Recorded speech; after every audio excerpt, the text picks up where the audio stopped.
Assalamu alaikum, welcome to my YouTube channel. In this video we are discuss about in a topic. The topic is, so you are looked out of multi-factor authentication. Now what? You did everything right and secure your account with multi-factor authentication, but how you have managed to log yourself out? Here how to escape this predicament.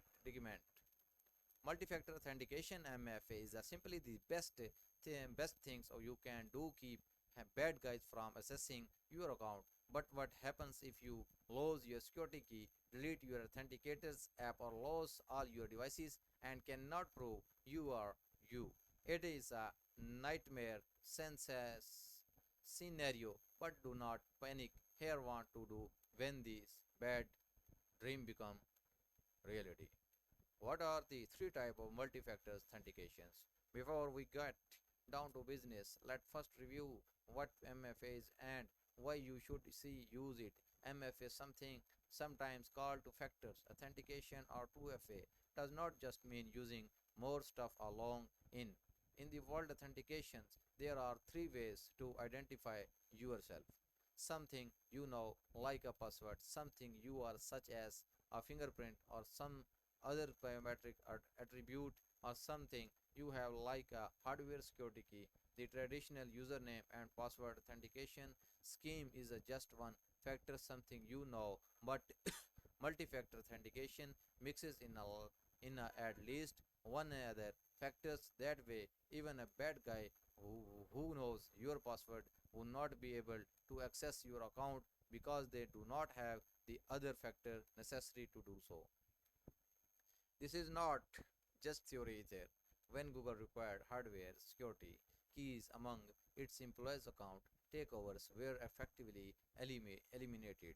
The most common way to MFAs is to receive a one-time use code via SMS. However, SIM jacking and other bad guys technique mean that this is the least secure way to a MFA. Instead, we recommend using Authenticator's app that generates an one-time use codes on your phone, or a hardware security key up you plug in to verify your identity.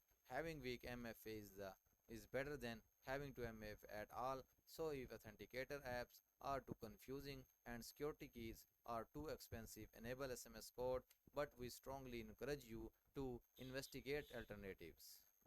What to do when you are logged out of MFA? A legitimate concern with MFA system is that you might lose your security key, accidentally wipe your authenticator's app, or have your phone stolen and be unable to receive SMS codes without access to your MFA options. You might be logged out of your account forever. Fortunately, there are some things you can do if you find yourself logged out of the account secured with MFA. Use a device that still logged in USA. Alternately, native MFA options, or connect customer support. Below we break down all three options in detail. What are you other MFA options? Many sites and services that supports MFA also requires you to enable more than one Apple. For instance, requires you to enroll to security keys if you opt to use the MFA options to secure your Apple ID. If you enabled SMS codes, authenticators apps, or security keys in addition to your MFA methods of choice, you may be able to use one of those instead. If another MFA option is available, so you will usually see a link during login that says something like authenticates me another way or something similar. Sometimes you might not have enabled another MFA method and get spotted initially, but the site or services has another option available. For instance, the company may be able to send you one use SMS code using a phone number they have on file, or even a push notification is to a trusted devices. Where are you still logged into? If you are still logged into the site services on a different device, you may have be able to change your MFA setting and regain access to account. Although this might work with a desktop or laptop, your best bet to the mobile services install service app tend to stay logged into the longer than most website you visit. With this we end our video and see you in our next video. Thank you. Allah Hafiz.